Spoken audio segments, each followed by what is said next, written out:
Ya Pak, ke Jakarta. Di Lampung Pak katanya. Di Lampung, sama yang tadi. Di berita ke sebelumnya, 5 anggota Satgas PPKM COVID-19 yang jadi tersangka melakukan pungli di pos penyekatan pintu tol Keramasan, Kabupaten Ogan Ilir, ternyata sudah 3 kali. Tadi katanya ngemel ya 50. Ngemel 50 ya? Ya udah. Ya.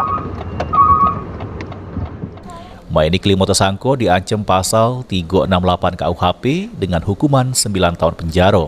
5 tersangka tersebut diketahui melakukan pungli dengan modus minta dokumen kesehatan, ialah sertifikat vaksin sama surat swab antigen. Kalau tidak pacak nunjuk ke dokumen tersebut, mereka minta duit supaya bisa lewat di pos penyekatan tol Palembang Lampung. Di mana alasan tersangka melakukan pungli ialah karena tidak ada upah pas jaga pos penyekatan PPKM COVID-19 di pintu tol Keramasan tersebut. Menurut pengakuan salah satu tersangka yang bernama Budiono ngatoke, dirinya ngelaku pungli karena inisiatif dewek, dirinya baru 3 kali ngelaku pungli. Ialah tanggal 13 Juli dapat Rp30.000, tanggal 16 Juli dapat Rp60.000, terakhir tanggal 19 Juli dapat Rp200.000. Beraksi di pos penyekatan pintu tol Keramasan dengan nanyo surat kesehatan COVID-19. 3 hari yang saya lakukan.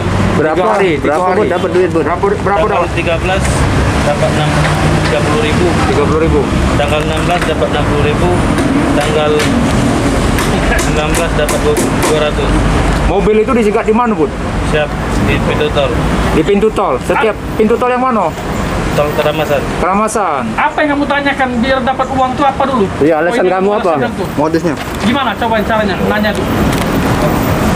Kamu tadi kan apa? Tanyain vaksin, persyaratan, pelengkapan vaksin, sertifikat vaksin sama antigen. Terus? Uangnya itu diapakan itu?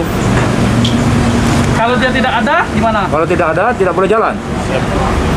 Itu inisiatif siapa, Bud? Apa kamu sendiri atau ada atasan kamu? Sangat disayangkan Nian, di saat masyarakat mengalami kesusahan karena pandemi COVID-19, tersangka malah melakukan perbuatan yang tidak terpuji tersebut. Ini kelima tersangka ngaku nyesal sudah melakukan pungli tersebut. Mulyadi, PAL TV.